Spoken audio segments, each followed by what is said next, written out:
Comment?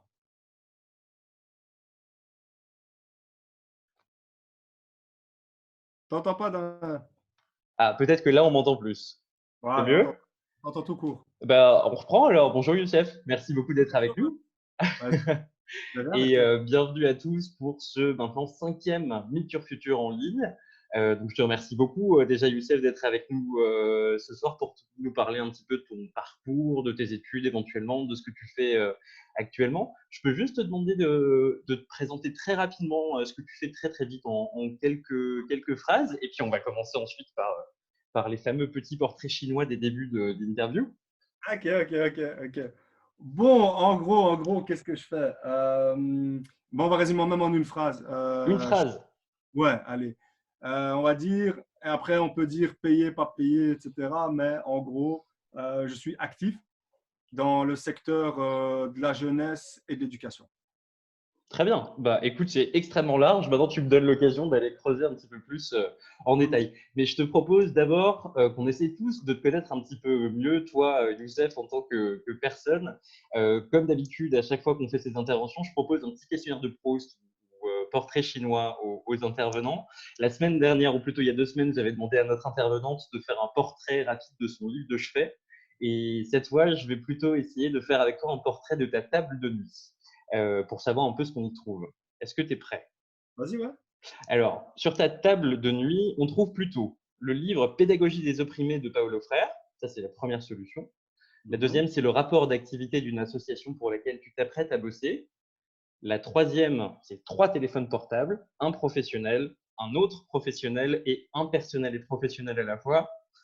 La quatrième solution, c'est le dossier pédagogique d'une structure de jeunesse qui utilise le hip-hop comme outil de développement personnel. Et la dernière solution, c'est des lunettes loupe et un bonnet de nuit. Qu'est-ce qu'on trouve plutôt sur ta table de nuit, Youssef? Ouais. Bon, Joker, si je te dis tout est dans un ordinateur, on fait quoi? Tout est dans un ordinateur. Ah ouais, c'est embêtant. C'est embêtant. Mais du coup, tu peux nous dire ce qui se trouve dans l'ordinateur. Ah ouais, bah, dans cet ordinateur, bah, c'est clair que tu peux trouver des livres en rapport avec, bah, comme tu dis, la pédagogie des opprimés de Paulo Frère. Donc, tout ce qui touche l'éducation populaire, notamment, Hmm. j'aime beaucoup. Je suis pas en mode, j'ai absolument un auteur à lire, mais moi, je lis plutôt par article, tu vois, par Hmm. article, initiative, etc. Tu vois. Par exemple, même le truc, encore en Amérique latine, El Sistema. Récemment, une des dernières lectures que je faisais, c'était sur El Sistema. Tu Et le vois, c'est. système avec comment dire, la politique de promotion de la musique Ouais, c'est ça. pour les jeunes. Ouais, ouais, c'est intéressant. Tu veux, voilà, cette rencontre entre milieu populaire et musique classique, élitiste. Voilà, Mhm. tout un procédé pour faire la rencontre des deux, une vraie fusion, pas une exclusion, mais vraiment une fusion des deux. Mhm. Il y a ça. Hip-hop pédagogie, ça, j'en ai, ouais, c'est aussi dans l'ordinateur. Très bien. Dans l'ordinateur et on essaye aussi de faire ça. Ça rentre déjà sur une de mes activités que je fais, donc avec une ASBL qu'on a montée avec mon frère et des potes. Une des activités que l'on met, justement, c'est une activité d'initiation au breakdance. Mhm. Et, en gros, cette initiation au breakdance, c'est pas seulement de se dire que on va faire de toi un artiste. Moi, si tu veux, je suis la main qui tape, je suis la main qui fait les liens avec les écoles. Mais Mhm. on a vraiment celui qui tient vraiment ce projet, Aziz, c'est un quintuple champion. De Euh, hip-hop? ouais, ouais, qui a salement tapé à l'international aussi et qui décide aussi d'être très actif à Bruxelles. Et c'est vraiment lui le master du truc, quoi. Donc, lui, il éduque, mais vraiment bien. Il éduque vraiment bien les jeunes sur ces questions-là. Trop bien. Et on essaye de faire en sorte que non seulement lui, il les prépare pour faire les championnats, mais que si jamais une carrière dans le breakdance n'est pas quelque chose de possible, c'est de se dire au moins qu'est-ce que ça t'apporte, Mhm. qu'est-ce que ça peut te permettre de faire en termes de confiance et autres. Donc voilà, on utilise ça. Et parfois, voilà, des fois, on a des missions avec les écoles. Tu as des écoles qui ont envie de faire un mercredi sur deux du breakdance. À ce Mhm. moment-là, bah, tu as un jeune à nous dont on voit qui est très pédagogue, très patient, mais peut-être pas le meilleur danseur, qui Mhm. lui fait ce type d'activité, par exemple. Tu vois. Super intéressant. Voilà, on travaille un peu sur ces synergies-là. Ma table de nuit, allez, il y a quand même. J'ai qu'un seul téléphone. Ah, ok. Ouais. Mhm. Ça, c'est Ça aussi, ça va en dire long sur mon parcours professionnel. C'est que là, je suis dans une phase où presque tout est nouveau pour moi. D'accord. organisé. Donc, c'est pour ça que j'insiste que je n'ai qu'un seul téléphone. À l'avenir, peut-être j'en aurai deux ou trois, mais pour l'instant, j'en ai un seul. C'est une erreur de parcours, peut-être, je ne sais pas. Par contre, je suis passé à 6 mails, tu vois. Ah oui, J'en ai 6. effectivement, 6 mails, ça commence à faire pas mal. Et ça se J'ai- retrouve aussi sur la table de nuit in extenso parce que c'est dans l'ordinateur. Voilà. Mais voilà. Et l'ordinateur, et là, ce téléphone, à ce moment-là, ça remplace quelque chose qu'on avait à l'époque que peut-être les participants et les participantes ne savent pas. Il y avait à l'époque ce qu'on appelle une radio avec des cassettes. Mhm. Je suis grand fan de musique, donc on va dire le téléphone a remplacé. Donc, il y a du Spotify. C'est surtout du Spotify à ma table de Ah, chevet. ah. Ça, c'est intéressant. Très Voilà. bien. Il y a déjà beaucoup de matière dans ce que tu viens de dire, mais je te propose de passer du coup au deuxième portrait chinois. Tu disais dans ta phrase introductive que tu travailles dans le secteur de la jeunesse, donc c'est assez large. Chez toi, je pense qu'il y a un vrai engagement professionnel dans l'associatif, en particulier dans le secteur de la jeunesse, même pas que dans l'associatif apparemment, d'après ce que j'ai pu voir. Moi, je voulais te demander justement pourquoi ce choix de la jeunesse. Est-ce que, en termes du secteur de la jeunesse, est-ce que pour toi, c'est une envie, entre guillemets, de retourner à l'école, de continuer à apprendre des choses, ou est-ce que c'est plutôt une envie de transmettre et puis d'aider des jeunes à ouvrir des portes que toi, tu as eu du mal à ouvrir? Bah, déjà, il y a un peu un syndrome je vais appeler le syndrome du vieux, c'est qu'il ne veut pas admettre qu'il vieillit. Hmm. Donc, peut-être psychiatriquement, j'ai peut-être voulu rester jeune, j'en sais rien. Il y a peut-être de ça. Mais je crois que l'autre aspect aussi, c'est que le temps passe très vite. J'ai commencé, allez, premier investissement, c'est, moi je n'oublierai jamais, c'est mon grand frère, il m'a amené avec lui, lui était animateur, Hmm. il m'a amené avec lui, il m'a dit, tu sais quoi, il m'a dit, viens découvrir. Donc je me rappelle, je l'avais aidé et j'avais aimé, c'était un camp de Hmm. vacances. Et de là, ça a été une des personnes qui avait été contactée, donc dans le quartier de logements sociaux dans lequel on a habité, où ils allaient ouvrir une antenne et une maison de jeunes. Ils avaient contacté mon frère, qui avait un ancrage dans le quartier et qui avait aussi une expérience puisqu'il avait passé son brevet d'animateur en pleine. Et alors, ils lui ont dit, ben voilà, on va ouvrir une maison de jeunes, il y a des activités qu'on a envie de mettre en place, on voudrait bien travailler avec toi. Il a dit OK. Hmm. Et puis, il y a eu l'école de devoirs. Et l'école des devoirs, ben, c'est dans le bloc dans lequel j'habite, il n'y a pas beaucoup de gens qui ont fait des études, pour le dire clairement. Hmm. Donc, ce qui se passe, c'est qu'on était peu de volontaires et on a essayé de couvrir des matières tant bien que mal. Moi je t'explique, moi, je n'ai pas fait une grande école. Hmm. J'ai fait une école où mes cours de sciences se sont arrêtés en quatrième année secondaire. Moi, quand tu avais des jeunes qui venaient chez moi pour me parler de la poussée d'Archimède, je ne sais pas ce que c'est. Ah Des oui, choses comme j'imagine, ça devait être dur, ouais. Ah ouais, non, non, c'était très difficile. Et même au niveau des maths, on a eu des profs qui étaient absents pendant 3 4 mois sans être remplacés. On n'a pas terminé des programmes. Donc, quand tu avais des jeunes qui venaient chez moi pour me parler de, je sais pas moi, des intégrales, des Hmm. maths, c'est quelque chose que j'ai pas vu dans le programme. Donc, Ok. moi, j'étais en mode, je veux bien vous aider. Du moins, jusqu'en première secondaire, je disais aux parents, jusqu'en première secondaire, l'aide est garantie. Mhm. Mais après, Plus, et après, on fait ce qu'on peut. Donc, les parents, ils étaient d'accord avec ça. Et il y avait vraiment une vie, un dynamisme qui m'a donné envie de faire plus que l'école de devoir. Depuis mhm. longtemps, je me suis retrouvé dans différents projets de la maison de jeunes. Et je ne vais pas te mentir, il y a, allez, sur toutes ces années, il y a peut-être eu un moment où j'ai vraiment fait un break. Mhm. Mais ça a tellement toujours continué, même si je changeais de casquette, etc., que je ne sais pas te dire si le fait de travailler avec la jeunesse, pour moi, c'est un moyen de garder un lien ou autre. J'ai l'impression Mhm. que Ça fait ça fait partie de toi. et c'est continuel, voilà. Ça Mhm. part c'est continuel. C'est hyper intéressant en fait de voir que tu as commencé un petit peu dans ce secteur en aidant ton frère, en allant dans cette SBL qui faisait de l'aide aux devoirs, dans des camps de vacances. En fait, c'est ça qui t'a donné envie de continuer dans ce secteur-là. Mais si je me rappelle bien, tu as fait des études qui n'avaient pas forcément grand-chose à voir, non? Ah ouais, ben pour commencer, d'ailleurs, je pense que certains d'entre vous sont en blocus. J'ai finalement été m'inscrire à l'université. Je suis parti à l'ULB. Ouais. Pas que j'étais pas fait pour faire des études, hein, je veux dire, j'allais faire des études quoi qu'il arrive. J'avoue que Mhm. les études que je voulais faire, c'était plutôt des études portées sur le journalisme. Mhm.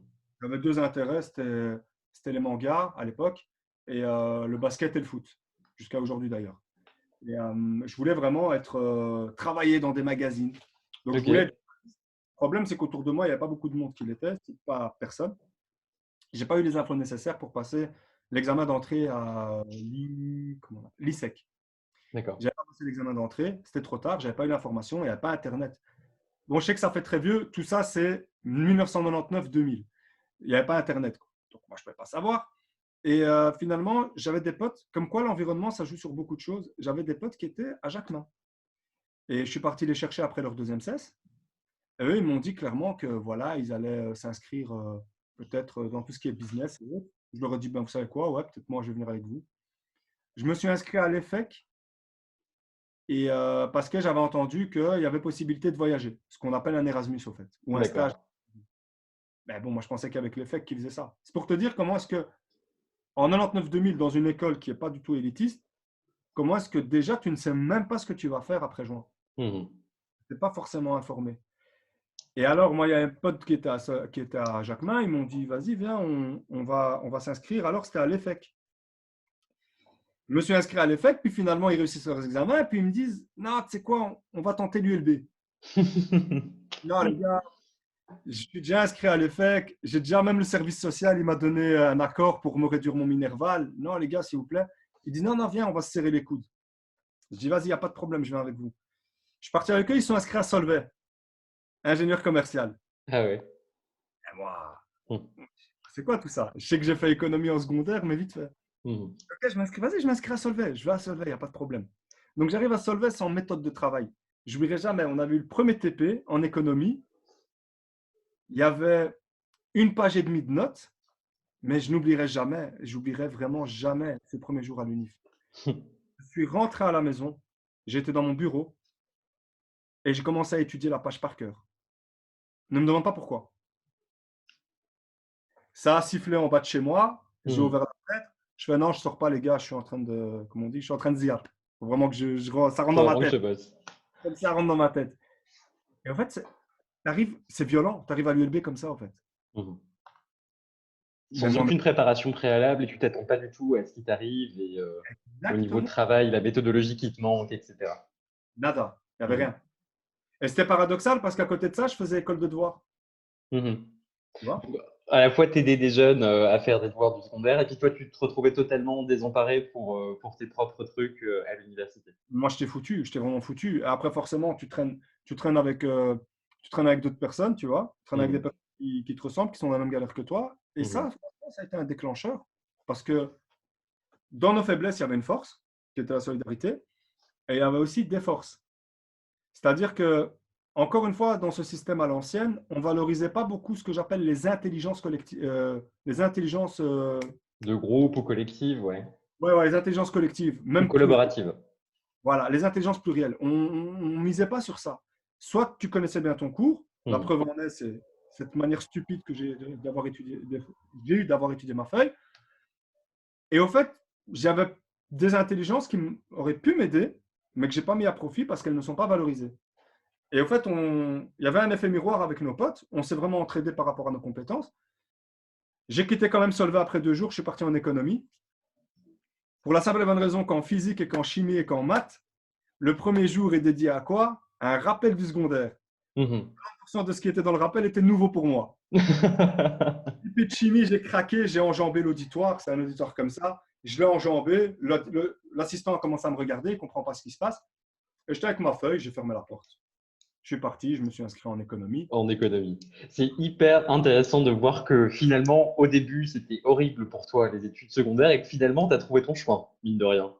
Parce Non, que mais finalement, le secondaire, moi j'ai beaucoup aimé. Mais le problème, c'est que j'ai gardé le bon côté de l'école. Et puis, je ne vais pas te mentir aussi, j'ai eu des facilités que peut-être peu ont. Moi, par exemple, j'ai des parents qui ont immigré du Maroc, mais qui font partie de ces rares parents qui parlent le français. hmm, Et c'est des petits détails, ça, par exemple. Mais moi, je sais hmm, que par exemple, au niveau de mon français, j'ai été fortement aidé. Tu hmm, vois. Ils sont informés, ils sont peut-être pas éduqués dans le sens diplôme. hmm, Ils ont arrêté en première ou deuxième secondaire. Mais je veux te dire, au niveau de l'importance de l'école, etc., il y a eu des choses qui m'ont aidé. Il y a eu mon père, par exemple, voilà, c'est quelqu'un qui il regardait des émissions littéraires, etc. Donc, moi, j'étais collé avec lui. On n'avait qu'une seule télé, j'étais hmm. collé avec lui. Je regardais ça, par exemple, tu Bien vois. sûr. Et tout ça, à l'air de rien, ça joue, en fait. C'est tout Hmm, bête. Ça joue. Donc, moi, les secondaires, moi, j'y ai pris du plaisir. J'y ai eu une facilité aussi. Et après, malheureusement, l'encadrement pédagogique, sur certains aspects, c'était magnifique. Sur d'autres aspects, sur d'autres, beaucoup moins. Ouais. un peu moins bien. Donc, ce qui fait que dans la moyenne de tout ça, je n'étais pas très bien préparé pour l'UNIF, en tout cas. Ouais. Mais tu as quand même réussi à t'en sortir parce que si je me rappelle bien, maintenant, tu as un master en sociologie. Ouais, après avoir triplé ma première, hein, faut le Ah, préciser. triplé de la première. Donc, enfin, c'est aussi un message d'espoir, quoi. T'as beau galérer au début, il y a toujours moyen de s'en sortir. Non, mais je me suis fait exploser, il faut dire les choses clairement. J'avais 9 cours, et en juin 2000, donc première année, Mhm. je me retrouve avec 9 examens de passage en août. Mhm. Je savais que mon destin était scellé. J'en ai passé 7, j'en ai réussi 6. Mhm. Et là, j'oublierai jamais encore une fois, c'est la force du mentoring. C'est aussi dans ce parcours-là des gens qui m'ont inspiré. C'est que tu avais un groupe de jeunes qui étaient déjà en deuxième, troisième université en droit, qui Mhm. étaient très actifs dans tout ce qui est les réseaux d'entraide et autres, tu vois. Je me rappelle, c'était le groupe, ben justement, c'était le groupe d'étudiants marxistes-léninistes. Je n'oublierai jamais. D'accord. Ils sont venus et ils nous ont pris en charge et ils nous ont dit, voilà les gars, venez, dormez chez nous à la maison, etc. On va s'entraider. On va Je verrai bosser jamais. ensemble et tout. On achetait des cajots de fruits. Des fois, tu avais ma mère, elle préparait des marmites de bolognaise. Je les prenais, on allait là, on étudiait ensemble et ils nous ont donné une méthode de travail, au fait. C'est génial. Ouais, ça a vraiment été top.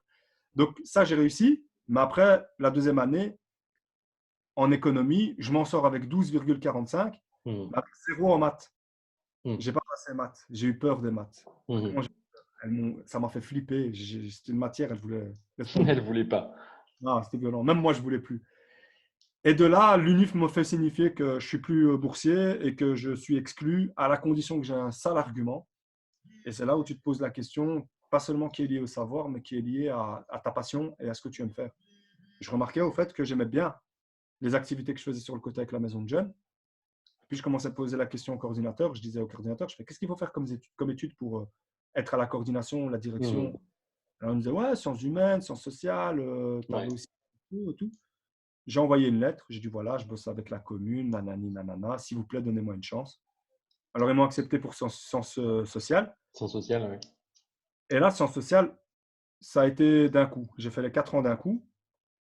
Mais voilà, je sais, peut-être que si j'avais commencé avec sciences sociales, même si j'avais la passion, je me serais fait ramasser parce que je n'avais pas la méthode de travail. En fait, tous tes échecs t'ont appris cette méthode de travail et l'abnégation qu'il fallait pour réussir ensuite, sans aucun doute. Moi, il y a de ça. Mais moi, ce que je dirais surtout aussi, c'est faut pas négliger les moyens du bord. Mhm. Ouais. C'est pas normal de réussir à l'arrache. Moi, je trouve, c'est pas normal. Il faut être préparé. Tu arrives à l'UNIF, tu es préparé normalement. Mhm. C'est un peu le Tout à rôle de fait. l'école. Maintenant, voilà, il y a un état de fait, c'est que tu es là. Là, à ce moment-là, comme je t'ai dit, des gens qui avaient une méthode de travail, mais qui étaient porteurs de valeurs, sont venus Mhm. nous aider, tu vois. Tu avais d'autres personnes qui avaient les mêmes lacunes que moi, mais qui Mhm. avaient le même état d'esprit que moi, avec qui on s'est mis ensemble, on a bossé ensemble, on s'est entraidés, et ça a été du tonnerre. Donc, moi, c'est déjà sur mes études, si je dois résumer vraiment l'aspect de la réussite de mes études, c'est plutôt la vie en dehors de l'UNIF qui m'a appris à tenir à l'UNIF, tout Mhm. simplement. Ouais, c'est hyper intéressant. On avait parlé déjà plusieurs fois avec d'autres intervenants de la difficulté qu'on pouvait avoir à l'UNIF en arrivant, mais effectivement, je pense que c'est quelque chose qu'on vit pour la plupart d'entre nous quand on arrive en première année. On ne sait vraiment pas comment. Enfin, beaucoup d'entre nous ne sommes pas préparés assez bien par l'enseignement secondaire, c'est sûr. Mais du coup, c'est cool de voir que tu es sorti quand même de tout ça la tête haute finalement. Est-ce que justement, tu pourrais. Déjà, moi j'ai deux questions par rapport à ça. Est-ce que tu as l'impression que tes études en sciences humaines, elles t'ont bien préparé à ton métier actuel? Est-ce que ça t'apporte vraiment quelque chose au quotidien dans ton boulot? Et justement, est-ce que tu pourrais nous parler plus en détail de ton boulot? Qu'est-ce que tu fais exactement au quotidien en ce moment de manière très simple pour que les jeunes qui nous écoutent puissent vraiment comprendre direct ce que tu fais? Alors, je vais être un peu bizarre dans ma réponse, mais je dirais non. Ça ne m'a pas préparé du tout. Les études ne m'ont pas préparé à ce que je faisais. Ce qui m'a aidé, tout simplement, c'était mon investissement à la maison de jeunes sur le côté. Mhm. Exemple, en deuxième, on doit faire un travail en sciences sociales, Mhm. tu vois, hypothèse, machin, etc. Il faut choisir une thématique. Mhm. Ben, mathématiques, je l'avais à partir de 16h30 jusqu'à 20h, 4 fois par semaine. Tu l'avais Quand devant les yeux. je- Donc là, à ce moment-là, toutes les interrogations que j'avais, ça me servait à être travaillé dans le cadre de sciences sociales. Mhm. Ce que j'ai envie de dire, c'est quoi? C'est que l'expertise du social, j'ai pas fort. forcément l'impression que c'est à l'UNIF qu'on l'apprend et j'ai pas forcément l'impression que c'est mon master en sociologie qui me la donne. C'est triste à dire, mais le master en sociologie valide, valide quelque part ta crédibilité et tes compétences, tu vois. Je C'est pense comme que un passeport. voilà. C'est en gros, si tu veux, c'est pour t'inviter à certains galas, je veux galas entre guillemets, hein, mais à t'inviter à certains salons, t'inviter à certaines discussions qui existent, où là, on te dit, ah, vous êtes sociologue, ah, vous avez fait un master en sociologie. Donc, sur cet aspect-là, oui. Maintenant, sur le savoir-faire, etc., en termes d'organisation, moi, je pense qu'aujourd'hui, il y a moyen de se développer avec le web et avec l'expérience de terrain aussi, beaucoup, beaucoup mieux. Beaucoup mieux. Tu sais, il y a des gens qui ont fait avec moi sciences sociales. Moi, j'avais une vision claire de ce que j'allais faire quand j'ai présenté mon mémoire. Mhm. Et il y en a, ils me demandaient est-ce que je connaissais une structure pour faire un stage de 3 4 mois Mhm. une fois qu'ils ont eu leur master. Parce qu'il faut savoir que le master en sociologie, vous ne faites pas de stage, à moins que ça ait changé. Mhm. Mais vous ne faites pas de stage. Moi, j'ai l'impression plutôt, je ne sais pas si c'est quelque chose que je dois dire à la fin, mais je peux déjà peut-être embrayer le pas, que si jamais je dois conseiller des personnes déjà dans un premier temps, au niveau académique, qui voudraient s'investir dans le social, euh, c'est un peu fou ce que je veux dire, mais éviter éventuellement sociologie, parce que je trouve qu'il y a des outils beaucoup plus intéressants à prendre et il y a une manière de travailler le social qui est parfois plus intéressante que les chemins classiques que l'on connaît. En partant par des choses plus concrètes, peut-être, et moins théoriques. Toi, tu le disais à l'instant, peut-être que toi, tu es justement passé ensuite dans ta carrière par des outils de formation sur le web ou un peu plus interactifs. D'ailleurs, si tu peux nous dire si tu recommandes des outils en particulier pour des jeunes qui seraient intéressés par un investissement dans le social plus tard, des outils de formation ou des projets, des structures. La gestion de projet, la gestion de projet, c'est la clé, franchement. Et la gestion de projet, vous pouvez déjà vous initier, encore une fois, ce n'est pas en sciences sociales que vous allez l'apprendre, mais c'est tout simplement en remplissant un appel à projet. Mhm. Parce que qu'est-ce qui se passe, c'est que quand tu remplis un appel à projet, tu as souvent les mêmes questions qui reviennent. Et en fait, les questions, elles répondent à une méthodologie faite par qui? Bah, peut-être par des gens qui, comme moi, ont fait des études et ils ont un moule. Et en fait, ce moule, c'est quoi? C'est tout simplement de se dire, tu as un projet, quel est son but? Quels sont les objectifs pour l'atteindre? Quel est son impact? Et comment est-ce qu'il est disséminé? Dans 80 à 90% des cas, que ce soit de l'Europe à la simple commune, on pose toujours la même question. Mhm. C'est comme ça. Et c'est là où je me dis que c'est une violence, parce que quand tu n'as pas les codes, Tu c'est es chaud. incapable de répondre. Voilà. Alors, moi, je dis souvent avec les animateurs avec qui j'ai bossé, les travailleurs sociaux avec qui j'ai bossé, parfois, c'est un peu comme un privilège. Je leur dis, les gars, les études, ça ne sert à rien. Mais après, eux, ils me disent, ouais, mais toi, tu as appris les codes. Mais moi, ce que j'ai envie de répondre, c'est que tu n'as peut-être pas besoin d'aller jusqu'à l'UNIF pour pouvoir faire cela. C'est-à-dire que, c'est-à-dire que, voilà, je vois, j'ai la gestion de projet pour les De A à Z pour les nuls en PDF, j'étais en train de regarder aussi. magnifiques. Je vais aller plus loin. Si un jour vous prenez des études, si un jour vous prenez des études, si vous faites un parcours plutôt professionnel, ben, la gestion de projet va vous aider pour votre mémoire. Parce que dans les sciences sociales, quand on fait de la recherche, qu'est-ce qui se passe? On a une problématique, on a une question de départ, on émet des hypothèses, et puis on cherche les dimensions et les indicateurs. Donc, en fait, on tend vers une explication du monde et on dit sur quoi on se base, et après on dit comment est-ce qu'on va faire pour la mesurer. Ben, c'est la même chose, en fait. Et au final, voilà, c'est ça que je me dis, c'est que au fait, de manière très cash, quels sont les avantages d'un diplôme, un master? Il faut le dire, c'est parfois aussi, c'est le salaire, la valorisation salariale. Et c'est dommage parce que des fois, tu es avec des animateurs qui n'ont pas ton diplôme, mais qui ont une expertise et un savoir-faire qui est Incroyable. au-dessus du tien. C'est Mhm. la vie associative, même, ces personnes-là. Mais ils ne sont pas valorisés. Mhm. Donc voilà. Sur certains aspects, je vais te dire, oui, le master, c'est essentiel. Après, sur d'autres aspects, moi, je vais dire, se former sur le côté, par Ouais. l'expérience du terrain et par des outils de la vie de tous les jours qui sont là. Par exemple, voilà, il y a un site, c'est tout con, quelque chose que j'ai appris à faire pendant le confinement, c'est d'aller sur un site qui s'appelle Canva. Et tu vas sur Canva, ben, qu'est-ce qui se passe sur Canva? Sans même payer. Sans même payer, parce qu'il y a la version payante. Mais sans même Apprends à payer. faire de la communication tout seul, tranquille chez toi. Tu apprends à faire un logo, tu apprends à faire une carte de visite. Mhm. Après, je suis tombé sur Lucide Press. Lucide Press, tu apprends quoi? Tu apprends à faire carrément un magazine. Mhm. apprends à créer une charte, tu apprends à vraiment faire un flyer de 5, 6 pages, etc. Donc, il y a, il y a tout, quoi. Ouais, donc si je résume un petit peu, le diplôme, c'est un passeport pour toi qui te permet à la fois d'avoir un salaire et une reconnaissance, mais réellement, dans le domaine dans lequel tu bosses, le plus important, c'est d'être sur le terrain. C'est d'être le plus possible au contact du terrain et c'est ça qui te forme. Et il faut être proactif pour te former constamment. Je rebondis sur ce que tu viens de dire par rapport justement à la gestion de projet et tu as Ouais, utilisé le mot impact. ouais. C'est un mot qu'on retrouve effectivement assez régulièrement et je crois savoir que toi, tu accompagnes des projets à fort impact. On en a parlé un tout petit peu avant, des projets de jeunes, du coup, à fort impact. Est-ce que tu pourrais nous expliquer un petit peu quels sont ces projets pour que les gens qui nous écoutent aient un peu une idée du type de projet que tu accompagnes en ce moment? Les graphistes vont haïr le site Canvas.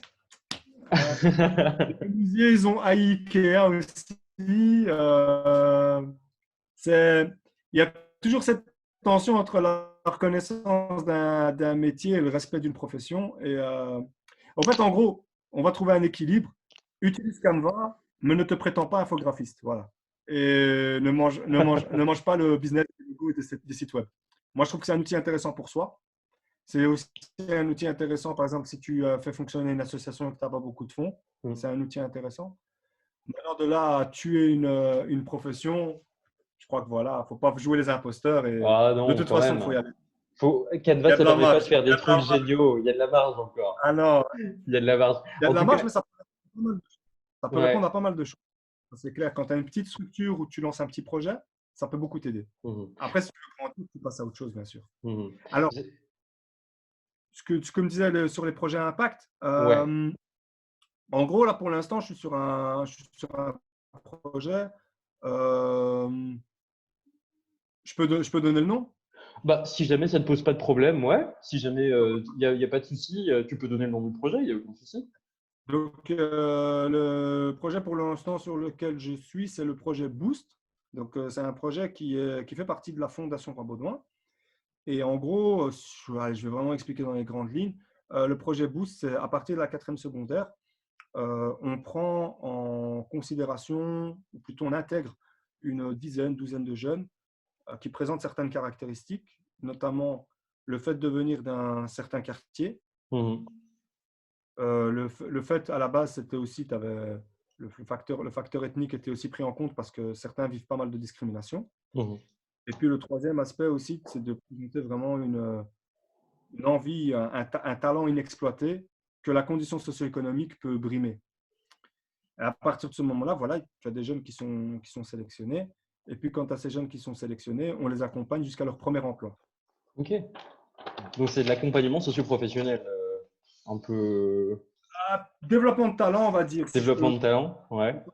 développement de talent, c'est un projet tu donnes vraiment des opportunités en termes de soft skills, par exemple, tu vois. Ils apprennent Mhm. vraiment tout ce qui touche à la confiance en soi, tu vois. Ils apprennent, bien sûr, encore une fois, des notions de leadership et ils ont un suivi scolaire et académique aussi, parce que la réussite est une des conditions. Et on Une des essaye de conditions pour faire partie du projet, tu veux dire, il faut qu'ils aient des résultats assez, vous durez dans le assez projet. bons pour être dans le projet. Vous durez dans le projet, en tout cas, faut, voilà, au niveau académique, l'aspect académique reste très central. Mhm. La réussite académique reste très centrale, puisque jusqu'à preuve du contraire, malgré ce que j'ai pu dire un peu avant, mais qui est très spécifique à un certain domaine, une certaine expertise, c'est que Mhm. le diplôme jusqu'à aujourd'hui reste intrinsèquement lié au marché de l'emploi. Il ne faut pas Ouais, inventer les choses, du moins. Le effectivement. diplôme, le monde scolaire et le monde professionnel restent totalement liés. Donc, c'est pour ça que la réussite académique, pour nous, importe. Alors, en gros, donc, c'est qu'on a 80 jeunes à Bruxelles, néerlandophones, francophones, mais dans toute la communauté, on est à, on a à La Louvière, on a à Mons, on a à Verviers, on a à Liège, on Ah est ouais, à donc dans toute la Anvers. Wallonie. Mhm. On est à Anvers. Et là, maintenant, on a ouvert Gand et on va ouvrir, c'est assez surprenant, Ostende. Ok. Ostende n'est pas Ouais, qu'une c'est station, surprenant, ouais. ouais. Mais Ostende, il y a une très, très grosse problématique là-bas, sociale, au niveau de la jeunesse et aussi au niveau des jeunes ce qu'on appelle les MENA aussi. tu as pas mal de MENA, donc mineurs étrangers non Non accompagnés, accompagné, ouais. ce sont les mineurs migrants qui sont seuls et qui se retrouvent aussi là-bas. Tu as plusieurs facteurs. Est-ce qu'ils vont là-bas pour rejoindre l'Angleterre, prendre un bateau pour aller en Angleterre, ou alors est-ce qu'ils vont là-bas parce qu'il y a un centre qui les accueille, voilà. Mhm. Mais en tout cas, à Ostende, il y a vraiment une problématique locale et c'est pas l'image C'est que pas l'on qu'une a, que c'est la station mer, tout va balnéaire. bien, c'est riche. Non, Ostende, c'est… Mhm. Et encore, est-ce qu'on peut l'appeler une station balnéaire? Ça s'appelle comme Pas tel. sûr.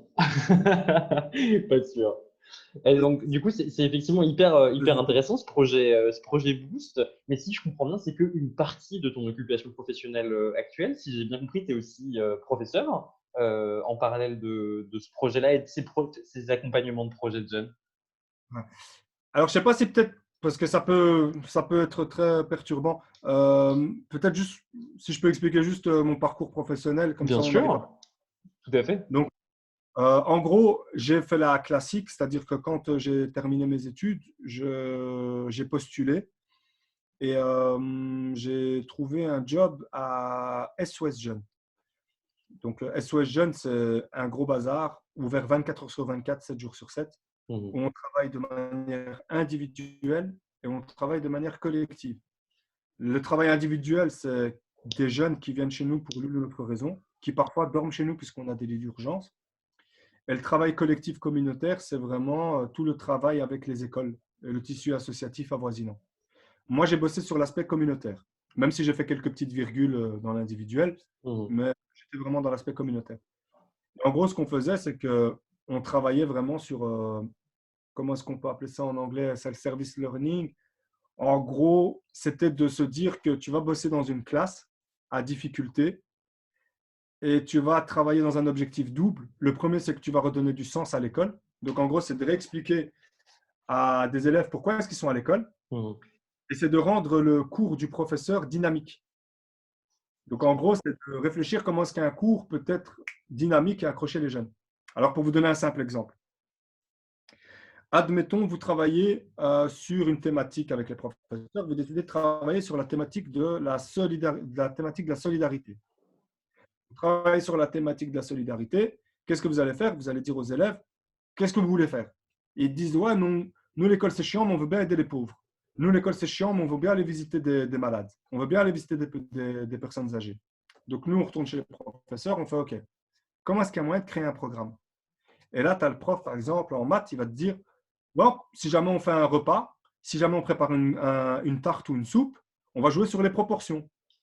Si jamais on veut savoir où est-ce qu'il faut aller, on va prendre les statistiques, le pourcentage de pauvreté.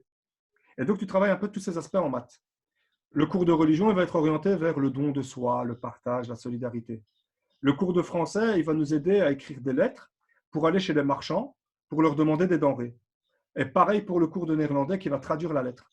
Et c'est comme ça que tu mobilises toute une série de savoirs, et de là, boum, tu fais une action.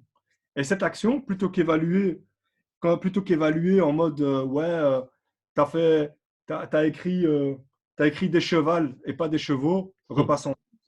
C'est de se dire ah ouais, au fait, il n'y a pas que le savoir, il y a le savoir-être et le savoir-faire. Et Mhm. là, dans le savoir-être et le savoir-faire, ils excellent. Bien sûr. Et en plus, en repassant par des choses très concrètes et pratiques de la vie quotidienne qu'ils peuvent apprendre à l'école, tu redonnes du sens de manière beaucoup plus importante à ce qu'ils apprennent. Et alors pourquoi est-ce que c'est important que je voulais revenir sur mon parcours? Parce que la vérité, j'ai vraiment eu la chance, bon oui, même si je n'avais pas un statut de travailleur, de former une jeune. Mais je veux dire, c'était mon premier contrat de travailleur, donc c'est symbolique. Et j'ai eu la chance de tomber sur un projet pareil. Parce que je trouvais ce projet qui n'était pas du tout occupationnel. C'était un projet qui était très porteur de sens, qui avait un impact qui était bien. C'est-à-dire qu'à la Mhm. fin de l'année, tu avais des jeunes qui étaient en professionnel, qui s'orientaient vers une filière beaucoup plus porteuse dans le professionnel, ou qui se rendaient compte qu'ils ont été mal orientés et qui retournaient vers le technique, par exemple. Mhm. Donc vraiment, moi je trouvais qu'il y avait un impact qui était là. Tu avais de plus en plus de classes. On a commencé par une classe de troisième professionnel vente. Aujourd'hui, on est sur deux écoles à travers 12 classes, Mhm. carrément dans le programme, tu vois. Plus d'autres écoles qui nous appellent de manière ponctuelle. Et ça, en fait, si tu veux, qu'est-ce que ça a fait, c'est que ça a influencé le travail qu'on a fait au niveau du projet Breakdance. Et là, maintenant, on propose ce projet breakdance, ou plutôt ce projet hip-hop, dans le cadre des cours à destination d'élèves fragilisés. Donc là, maintenant, on a un partenariat avec une école spécialisée. Oh, c'est super. Le spécialisé, c'est que c'est des gens qui n'ont pas ce qu'on appelle le CEB, donc le degré de 6e primaire ou CM2 en France, qui n'ont pas les bases de maths. Donc, par exemple, en maths, on va leur demander de faire un rectangle. Ils ne savent peut-être pas le faire. Par contre, quand on va leur dire, les gars, aujourd'hui, on a un atelier graffiti, faites des cadres rectangulaires, il va savoir le faire. Mhm. Mais le théorique, il ne va pas saisir. Mhm. Et puis, quand tu fais du graffiti, on travaille même sur le calligraffiti. Donc, on fait Mhm. appel à la symétrie. Symétrie centrale orthogonale, il va dire quoi? Il va avoir peut-être 2 sur 20 à son oral. Mhm. On va lui demander de faire un Un graffiti graffiti. symétrique. Mhm. T'inquiète, il va prendre la scie sauteuse, il va te faire ton rectangle ou ton carré de bois, et il va faire les tracés, et il va taguer son nom. Ah, c'est génial. Alors, est-ce Effectivement, que tu repasses le par des prof de choses maths à ce concrètes. moment-là, voilà, et le prof de maths à ce moment-là, il comprend que c'est le savoir est acquis et que l'évaluation est à revoir. Donc, tu as aussi un peu cette remise en question de l'enseignement par rapport à d'autres élèves. Mhm. Si, je précise juste, si jamais tu es d'accord, hein, Youssef, on peut peut-être Ouais. parler encore 2-3 minutes et puis on peut prendre les questions qui s'accumulent un peu une à une ensuite sur la. Je vois que tu les regardes un peu à chaque fois, c'est vrai que d'habitude on fait plutôt comme ça. Ouais, non, mais c'est un peu. Alors, et puis donc, soit jeune, j'ai toujours gardé en filigrane. Ouais. J'ai commencé temps plein, puis j'ai pris mi-temps. Pourquoi? Parce que j'ai un aspect lié à ma personnalité, c'est la curiosité. Et j'avais envie de découvrir plein de choses. Donc, en gros, après, si tu veux, j'ai travaillé professeur à mi-temps, Mm. professeur de sciences sociales, professeur de citoyenneté, professeur de religion. Je faisais toujours 6 à 8 heures. Et je maintenais un mi-temps dans un job. Et après, je quittais Souhait Jeune. Je me dis, tiens, j'ai jamais fait de la coordination. Donc là, j'ai bossé 6 mois à l'école de cirque, où, encore une fois, j'apprenais de nouvelles méthodes et j'implémentais aussi certains acquis que j'avais. Et puis petit à petit aussi, j'ai continué, donc toujours dans l'enseignement, des allers-retours avec SOS Jeunes, parce que c'est mon Mhm. premier amour, ça le reste encore aujourd'hui. Donc du coup, Et tu y retournes assez régulièrement, puis tu as encore des liens forts avec eux, apparemment. ouais, je fais souvent ça. Mais sauf que là, maintenant, voilà, je ne le fais plus en tant que contractuel. Bien Je le sûr. fais de temps en temps, vite, quelques journées. Mais j'ai ça avec SOS Jeunes, je suis toujours présent avec SOS Jeunes. Et puis là maintenant, la Fondation Rebaudouin, comment j'y ai atterri, c'est qu'à un moment donné, donc, faut savoir aussi que le social, quand vous prenez trop à cœur, ça peut vous provoquer un burn-out. Et c'est quelque chose que j'ai eu pendant 6 mois. Donc là, comment est-ce que j'ai guéri de ça? J'ai fait quelque chose d'assez loufoque, c'est que je me suis tout simplement demandé qu'est-ce que j'aimerais faire dans la vie. Mhm. Et il faut se rappeler quand même que je ne roule pas sur l'or. Parce que souvent, les gens ils te disent, ouais, faut s'évader, il faut faire ce que tu veux dans la vie, mais tu n'as pas l'argent qui suit. Bien sûr. Et donc là, moi, un trip que j'avais, c'était que je voulais vivre le long de la mer. Je n'ai pas d'argent. Mhm. Et ce que j'ai fait, c'est que je me suis dit, comment est-ce que je peux vivre le long de la mer? Soit aller vendre des cacahuètes, faire saisonnier, ou alors bosser dans le tourisme. Et puis, qu'est-ce que j'ai fait? C'est que j'ai bossé chez Thomas Cook 2-3 mois. Ok, trop J'ai fait bien. une, j'ai fait une pause. J'ai bossé avec des gens, ils avaient 10 ans de moins que moi. Je suis retourné à Thomas Cook, je te jure, mais je savais que c'était 2-3 mois. J'avais envie, feu Thomas Cook, effectivement. J'avais vraiment envie de vivre le long de la mer, quoi. Mhm. Donc, j'ai vécu le long de la mer. Et puis, il faut parfois faire confiance au destin. Il y a des choses insoupçonnées qui se passent. La plupart des clients chez Thomas Cook, quand tu vis en Catalogne, c'est des Flamands. J'ai Mhm. appris le néerlandais au soleil. Ah ouais, ah, ça c'est un truc de fou, effectivement. On pourrait pas penser qu'en étant en Catalogne, tu vas apprendre le néerlandais. Mais Exactement. c'est super intéressant ce que tu dis sur le burn-out parce que moi j'avais une question plutôt sur comment tu arrives à mettre en adéquation tout ce que tu fais, à la fois une ASBL en tant que bénévole, à la fois être prof, à la fois être consultant pour plusieurs structures. Est-ce que tu craques pas au bout d'un moment? Tu arrives à faire une différence stricte entre ta vie perso et ta vie pro? Est-ce que c'est ça d'ailleurs qui t'a fait craquer, le fait que tu sois trop passionné ou trop impliqué et qu'au bout d'un moment c'était trop dur? Le craquage, c'est quand tu réalises au fait que dans les métiers du social, que tu arrives face à un mur, qui est souvent l'institution. Tu vois, ça m'a un peu fait. En gros, tu vois, c'était vraiment de se dire, tu accompagnes des jeunes, tu arrives à mener avec eux un projet, Mhm. et puis tu vois qu'ils reviennent 3 4 mois plus tard chez toi, pire que la première fois que tu les as rencontrés. Mm. Pas un, pas deux, pas mal. Pas la Mm. majorité, mais pas mal. Et franchement, ça m'a à un moment donné, parce que quand tu fais le choix de faire du social, Mm. quand tu le réfléchis à 18 ans, tu le fais de manière idéaliste. Mm. Et tu as vraiment cette perception de changer le monde. C'est bien, parce que tu es capable de changer ton monde. Mm. Mais quand c'est le monde d'une baguette magique comme ça, c'est quelque chose dont il faut se départir par moment. Ça peut être très dangereux, mais on est capable de changer son monde, ça oui. Maintenant, son monde, il faut le définir. Encore une fois, ça c'est de la gestion de projet.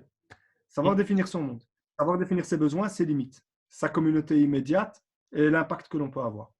Donc, il y avait de ça. Et ça m'a aidé par la suite. Pourquoi? Parce que quand je suis rentré de ce burn-out, je me suis dit, je vais bosser mi-temps.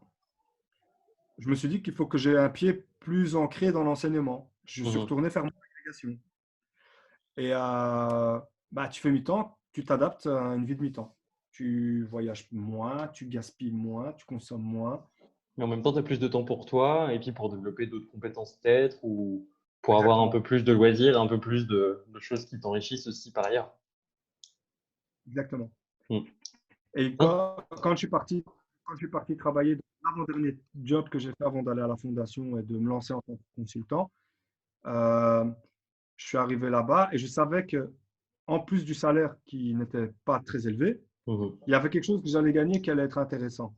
C'est le fait que là, encore une fois, on me donne une responsabilité, mais j'étais très honnête avec eux à l'interview. Ils m'ont dit, est-ce qu'il y a des choses que vous ne savez pas faire? Je leur ai dit, moi, la vérité, un rapport d'activité, un fichier Excel, il ne Mhm. faut pas me demander. Mhm. Alors eux, ce qu'ils m'ont dit, ils m'ont dit, écoute, nous, ce qu'on te propose, c'est de t'accompagner dans ça. Mhm. Je dis, OK, y a pas de problème.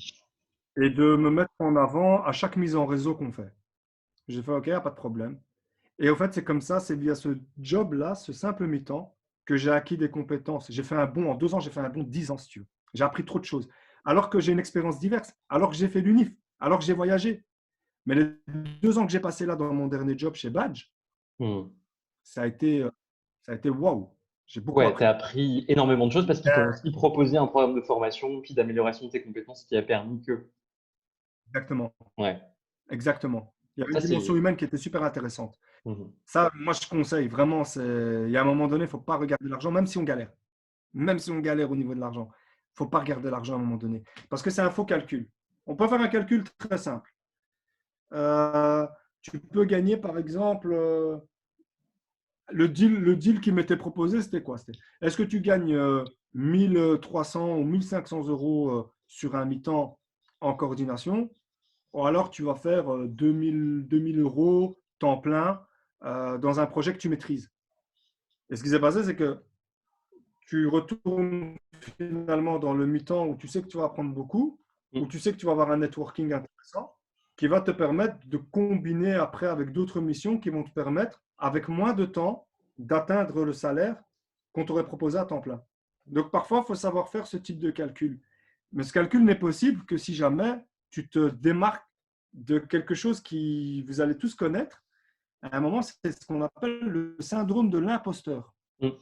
C'est-à-dire que pendant de nombreuses années, on ne se sent jamais légitime pour parler. Alors que, je vais vous le dire très honnêtement, euh, si on me dit en plus de ça que les compétences, comme je vous le dis encore une fois, je suis sûr que j'aurais pu les développer d'une manière ou d'une autre, mais l'expertise, si c'était à refaire, je n'aurais pas attendu aussi longtemps pour pouvoir la mettre en avant. Je me suis souvent dit, je ne suis pas légitime, et j'ai vu plein de gens qui sont passés après moi, qui se présentaient comme étant légitimes.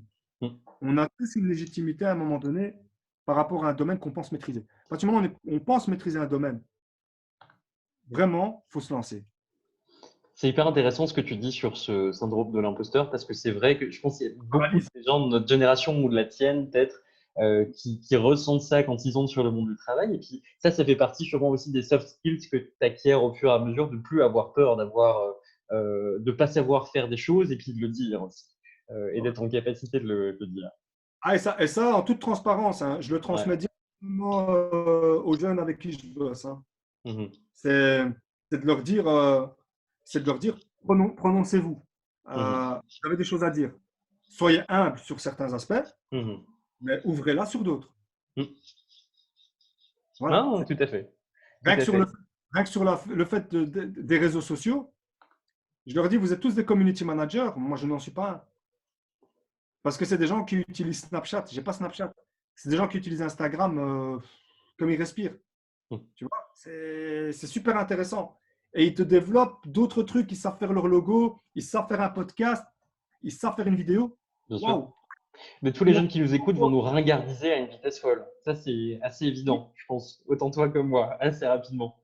D'ailleurs, si tu es Et donc, d'accord, allez. même Mais on peut si t'es- passer aux questions là déjà, hein. voilà, c'est pour ça. Mais Allons-y. si jamais tu es d'accord, on peut passer aux questions. Alors, Alors, vas-y. comme d'habitude, si vous voulez lever la main puis poser une question orale, c'est tout à fait possible. Levez la main sur Zoom, hein, je veux dire, et puis je vous donne la parole directement. Mais effectivement, il y a déjà eu pas mal de questions qui ont été posées. Alors, je crois que tu avais déjà répondu à quelques questions voilà, de Jessie sur le graphisme et Canva. Juste avant, il y avait Anan qui te posait une question. Est-ce que tu pourrais nous parler du projet dont tu es le plus fier et le projet le plus challengeant que tu as eu à gérer ou dans lequel tu as été impliqué? Voilà. Alors, le projet le plus fier. Perso, c'est. Il y en a quand même, hein. C'est dur. Ouais, quand même. C'est. En fait, c'est le projet, c'est tout simplement c'est le projet personnel. Il est lié au professionnel, mais c'est le projet personnel. C'est le jour où, comme je te dis, je me suis démarqué de cette image d'imposteur. C'est-à-dire que je me suis dit que quand même, allez, ça fait plus de 10 ans que j'ai de l'expérience dans un certain domaine. À partir de quel moment est-ce que, selon les critères établis, à partir de quel moment tu es expert? Moi, je vais te dire la vérité, le mot expert, c'est quelque chose qui me rebute. Je crois qu'on a tous quelque chose à dire. Et parfois, on peut le dire mieux que d'autres parce qu'on a plus de vécu ou plus de tact. Mais en fait, le calcul est simple. C'est-à-dire, je vais te donner un exemple. Admettons, voilà, moi j'ai été animateur. Mhm. Tu vas avoir quelqu'un qui termine ses études à 21-22 ans, avec grande distinction, qui va recevoir une bourse d'études pour Mhm. faire un doctorat, encore 3-4 ans. Cette personne veut faire, par exemple, un doctorat sur la jeunesse à Bruxelles. Cette personne a 21-22 ans. Oh oui. Youssef, il y a un truc qui se passe avec ton micro. Ouais. On t'entend en mode hyper saturé. Là, Pire. attends, Ah, là, c'est bon. Ça ouais. y est. Ouais, c'est mieux. Donc, je disais, voilà, cette personne de 21-22 ans va se voir offrir une bourse pour aller à l'UNI, en doctorat. Cette personne va étudier le sujet pendant 3-4 ans. Qu'est-ce qu'elle va faire? Sachant qu'elle-même est jeune, elle a 21-22 ans. Elle va aller chez des acteurs de jeunesse. Mhm. Elle va aller dans les maisons de jeunes, etc. Elle va poser des questions à des gens comme moi, ou à des gens comme mes coordinateurs, ou à des bénévoles. Et après, en ayant fait des questions et systématisé, donc il y a quelque chose qui est bien dans le doctorat, c'est un savoir-faire au niveau de la récolte d'informations, Mhm. etc. Je ne dénigre en rien un doctorat. Mais ce que je mets en perspective, c'est la qualité d'expert de la jeunesse d'une personne qui aurait fait un doctorat sur la jeunesse par rapport à l'animateur ou le bénévole qui lui a donné toutes les informations. Mhm. Voilà. Et au final, c'est que dans les plateaux sera invité le docteur ou la docteure, mais pas l'animateur ou l'animatrice. Mhm. C'est qu'au niveau des missions de consultance, on va appeler le docteur ou la docteure Et pas et pas. l'animatrice. Mhm. Et donc, c'est là où parfois les codes que tu peux apprendre dans des sphères comme l'UNIF vont t'aider. Mais l'expertise, à partir du moment où tu sais parler de quelque chose, Mhm. il faut se lancer. Ouais, j'ai une expertise dans ça. Mhm. Ça ne s'agit pas d'une humilité. Tu sais vis-à-vis de qui tu dois être humble. Mais professionnellement, dans le game de la profession, il faut, il faut se dire l'expertise est quelque chose qui se vend. Le temps que l'on donne à décrire les choses, c'est un temps qui est monétisable même. Je vais Mhm. même aller jusque-là. Mhm. Voilà, donc il faut vraiment dire l'expertise. Alors maintenant, j'ai fait cette petite parenthèse. Maintenant, par rapport au challenge que l'on a, comme je t'ai dit, c'est un challenge personnel. c'est de mettre des parties de cela, de cette image de l'imposteur. C'est qu'à un moment donné, oui, j'ai peut-être des choses à dire, sûrement moins bien que d'autres, mais sûrement mieux que pas mal. Parce que j'ai baigné dans ça, parce que j'étais moi-même dans ça, et parce que j'ai même eu la possibilité de faire des études pour jeter un regard sur cela. Mmh. Et Au pour final, comprendre peut-être pourquoi tu avais cette sensation d'imposteur aussi. voilà. Et donc, en fait, tu fais du 360 degrés, tu peux parler de tout, Mmh. tu attaques à ce moment-là. Et puis, tu sais, je vais te dire, quand tu passes un entretien, pourquoi? Parce que le syndrome de l'imposteur, où est-ce qu'il te bloque? C'est qu'il te bloque même à postuler. Mmh. À la rigueur que tu bosses comme un imposteur et que tu te fais griller, ok, tu as perdu le game, c'est pas grave. Mmh. Mais le problème, c'est que quand le syndrome de l'imposteur, il n'est pas légitime du tout et t'empêche de postuler, là, ça pose problème. Mmh. Postule. T'inquiète qu'à l'entretien, les gens vont voir qui ment pas. Mmh. Tout à fait. Parce que là, à l'entretien, on peut plus enjoliver les choses, c'est fini. Sûr. Mmh. Et les entretiens, ça rigole pas. Hein. Les entretiens, on te met des cas de figure. Alors moi, je peux vous expliquer les entretiens dans le social et la jeunesse, comment ça se présente. C'est, t'es dans une maison de jeunes, ton téléphone il se fait voler, tu fais quoi? Tu appelles Mmh. la police ou pas? Comment tu sais c'est quel jeune? Comment tu fais? Tu as vraiment des cas de figure pratiques. Et là, mon ami, si jamais tu ne connais pas la cartographie de la jeunesse bruxelloise, on va le Mmh. voir directement. Mmh. Donc, ça. Effectivement. Alors, c'est cette partie de cette image qui m'a finalement ouvert beaucoup plus de possibilités que je ne le pensais. Donc, du coup, tu es à la fois fier de ça, puis c'est un challenge que tu as réussi à dépasser finalement. Donc, Oui, je comprends bien finalement que c'est quelque chose qui a été extrêmement important pour toi. Et puis, je vois effectivement qu'il y a beaucoup de membres, je pense, de notre génération, juste avant, juste après, qui sont limités, qui s'auto-limitent avec ce syndrome de l'imposteur.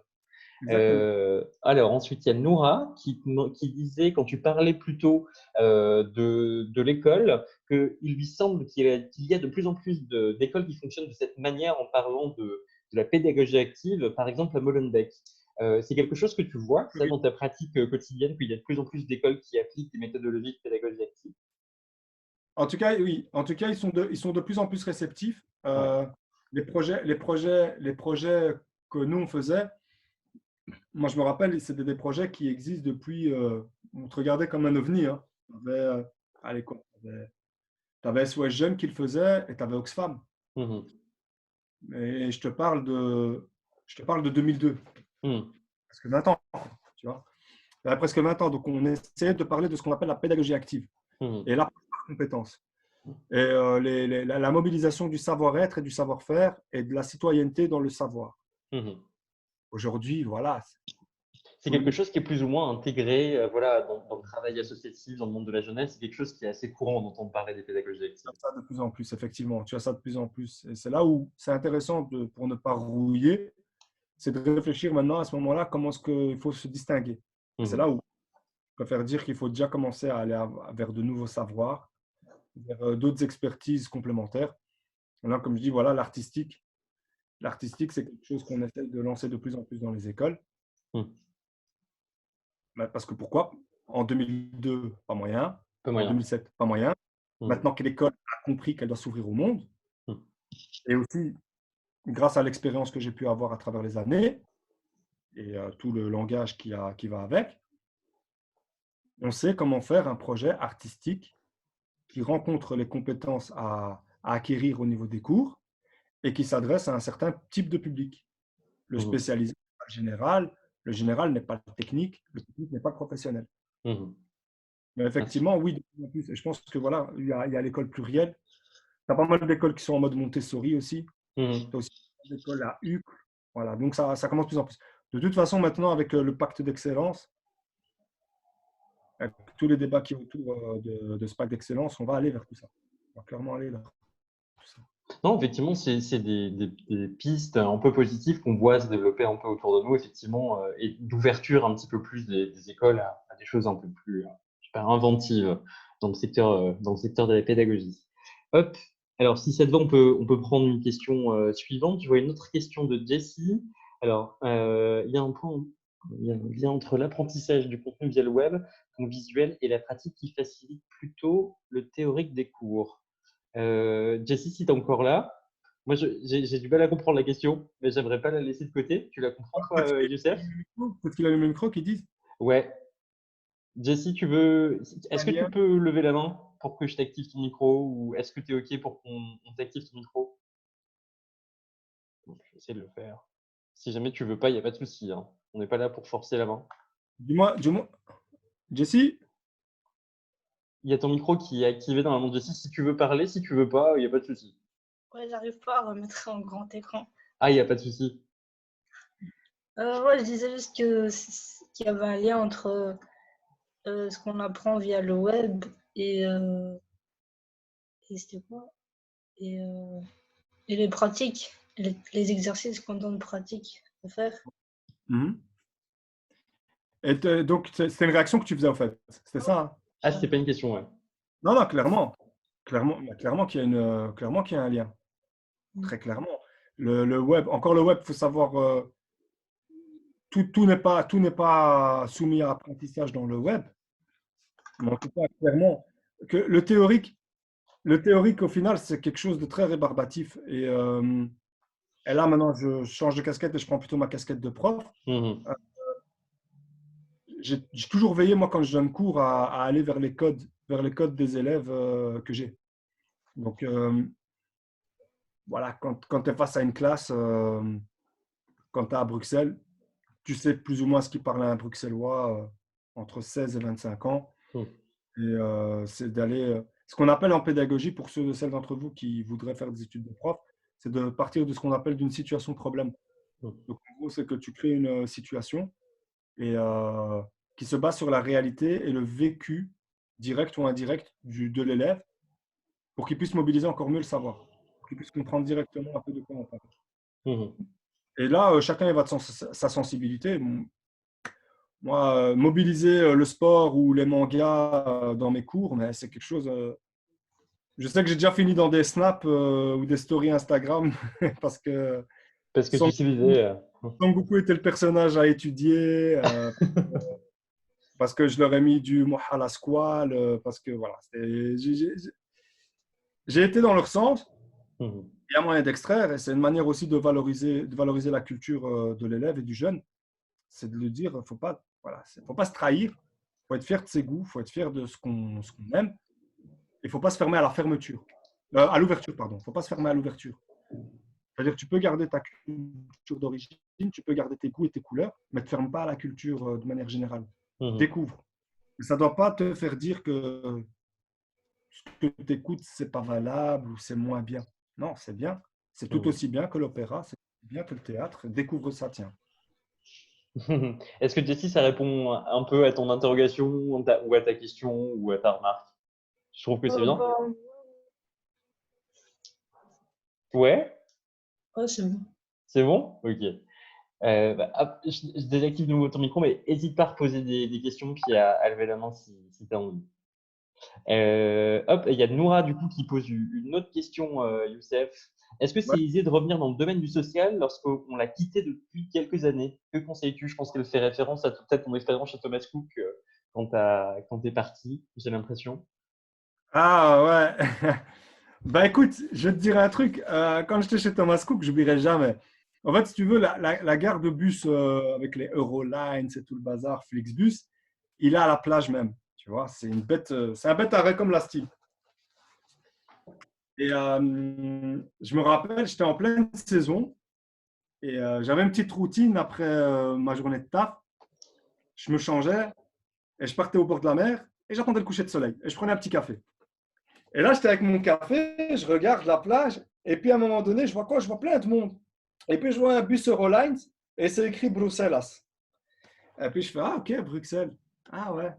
Et je regarde la date et je vois on est le 3 septembre. Et je me dis, mais le 3 septembre, c'est la rentrée. Et là, boum, mon café il a refroidi. Je ne l'ai plus bu et je commençais à me dire non, l'école ça me manque. Non. Parce que ouais, c'était cool d'habiter près de la plage, mais là j'ai su que les métiers du tourisme, c'est pas pour moi. Hmm. Et j'ai été, mais je te dis, à deux doigts, je te le jure, j'étais à deux doigts d'aller chez le chauffeur, laisser mes vêtements à Barcelone, aller chez le chauffeur et lui dire, il y a encore une place, et lui donner du cash et monter, être 12 ou 15 heures plus tard à Bruxelles et de retourner dans le social. En fait, si tu veux, je vais même te dire, retourner dans le social, c'est très facile. Parce que le social, pour la plupart des gens qui font du social, le social, c'est le savoir-être, le savoir-faire et la conviction aussi, quelque part. Donc, tu peux y retourner très facilement. Le danger, c'est quoi? C'est que tu te fermes à beaucoup de choses. C'est-à-dire que il faut, il faut, il faut se mettre un espèce de coup de pied dans le derrière pour pouvoir essayer d'être curieux, pour voir d'autres choses. Parce que personnellement, SOS jeune, moi, je pouvais y rester jusqu'à mes 65 ans. Prof, je pouvais le faire jusqu'à mes 65 ans. Et quand je dis ça, ça ne veut pas dire que j'ai 65. Ce que je suis en train de dire, c'est quoi? C'est que tu es capable de te projeter à faire ça uniquement. Et au final, tu vas arriver à 65 ans et tu vas te dire, je n'ai pas développé certaines compétences, je ne me suis pas testé, je ne me suis pas challengé. Donc moi, pour ma part, c'est pour ça que cette facilité que j'ai eue, entre guillemets, ça a été un risque. Parce que je ne me suis pas forcément fait de l'argent. Ça a été un risque que de me dire, je fais un mi-temps là et un mi-temps là. Je fais un mi-temps là et un mi-temps là. Je garde un pied à l'école, puis allez, cette fois-ci, qu'est-ce qui me manque? La gestion de projet, je vais postuler en gestion de projet. Pas grave, même si c'est un CDD. C'est pas grave, même si c'est sous-payé. Et tu ajoutes des lignes sur CV, au fait. Et tu apprends et tu t'épanouis, au fait. Et, et au final, je vais te dire, le social, c'est un petit monde. Donc, en gros, tu peux te faire griller facilement, mais tu peux te faire valoriser facilement. Je vais même te dire, dans le social, ce qui arrive souvent, tu as même du shopping. Parce que le social, tu as des associations. Qu'est-ce que tu veux dire, shopping? Ouais, tu as des associations qui se rencontrent par rapport à une thématique. Tu parles. Après, tu es là, tu bois un jus d'orange, tu parles avec les gens. Et puis, tu as des gens, ils viennent chez toi, ils te font tiens, mon numéro de téléphone. Tu travailles quoi? Mi-temps, temps plein? Parce qu'on a peut-être un mi-temps qui va se dégager chez nous et on a vraiment bien aimé la manière dont tu as parlé. On a entendu en bien de toi, de ta directrice. Est-ce que ça t'intéresserait de rejoindre notre équipe à mi-temps? Et en fait, c'est souvent comme ça. Le social, ça se passe assez souvent comme ça même. Effectivement, je pense que tu fais part à tout le monde d'un élément très important, c'est que quand on travaille dans le secteur de la jeunesse ou dans le social, il y a une part de networking qui est très très Ouais. importante. Et Ouais. une part aussi, voilà, c'est un petit monde de réputation aussi, et puis il faut sûrement la soigner un petit peu, effectivement. Exactement. Donc voilà, c'est pour ça que je te dis, le social, y retourner, c'est très facile, mais je ne considère pas l'avoir quitté. J'ai été faire du tourisme parce que voilà, il fallait que je réponde à quelque chose de l'ordre de la santé. J'ai aucun mal à dire que j'ai fait un burn-out et que j'ai une santé faible et que j'ai été fragile. Donc, j'ai été me ressourcer là où je devais me ressourcer. Euh, je considère ne jamais avoir quitté le social. J'ai quitté certaines pratiques du social, mais je n'ai pas quitté le social. Qu'est-ce que tu veux dire par là? C'est le surinvestissement ou le fait de t'investir vraiment très, très, très fort dans certains projets quand tu dis que tu as quitté certaines pratiques? Qu'est-ce que tu veux dire? C'est, par exemple, allez, si jamais, pour vous donner, on appelle un overview de la jeunesse en tant que telle. La jeunesse, tu peux travailler la jeunesse en tant que membre dans tout ce qui touche, tout ce qui est subsidié par le ministère de l'Éducation, ou plutôt de l'enseignement, ministère de la jeunesse, le ministère aussi de l'aide à la jeunesse, les sports, la culture. Ça fait que tu es avec les jeunes. Mais par exemple, moi, l'expérience de l'aide à la jeunesse sur certaines gestions de crise individuelle, je ne tire pas sur mon ancien employeur, attention, puisque au niveau communautaire et collectif, je continue avec eux. Mais au niveau individuel, le travail individuel, je ne dis pas que ce jeune le gère mal, bien au contraire, mais je me suis découvert, moi, personnellement, plus apte à le faire. Parce que j'ai un défaut, c'est que je ne sais pas prendre de distance. Dans certaines... Je peux le faire comme prof, je peux le faire aussi comme mentor au projet Boost. Mais l'aide à la jeunesse, quand tu as un jeune qui arrive, qui sent l'odeur de la rue parce qu'il a dormi depuis 2 jours dehors, crève de faim, et qui doit respecter un cadre, ça c'est difficile. Même moi, je n'ai pas la possibilité de le faire. Donc, voilà. Donc c'est pour ça que j'ai quitté certaines pratiques du social, mais j'ai gardé un lien avec le social. Et surtout, un lien avec la jeunesse. Ouais, donc je comprends beaucoup mieux ce que tu veux dire en prenant une certaine distance avec certaines pratiques.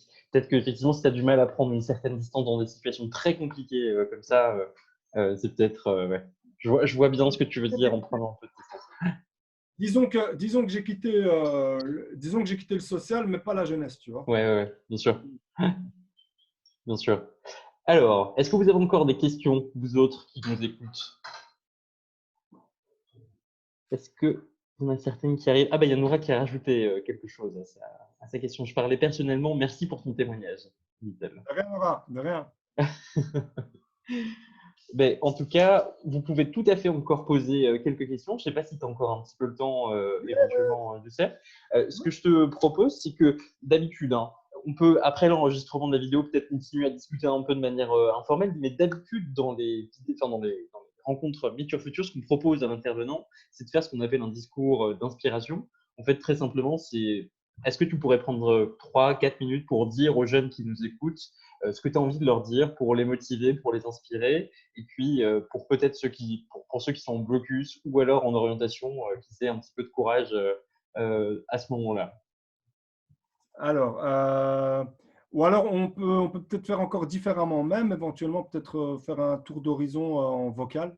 Peut-être chacun Un tour de table en vocal, c'est possible. Après, si jamais il y a des son. personnes qui veulent pas intervenir, ils peuvent On simplement le laisse pas mentionner dans seconde. la On laisse pas seconde. discussion. Si quelqu'un ne veut pas intervenir, ils n'interviennent pas. Exactement. Ça peut être une intervention, ça peut être un ressenti, ça peut être, voilà, pas forcément une question. Eh ben, on peut effectivement faire un petit tour de table. Et puis, je propose de donner la parole à Issane. Je ne sais pas si tu veux dire quelque chose rapidement ou pas. J'active ton micro, Issam, mais je ne sais pas si tu es dans le coin ou pas. Non, je pense pas. Non, j'ai pas l'impression. Jessie, je te donne la parole très rapidement si tu veux dire quelque chose sur ton ressenti et comment tu as vécu le.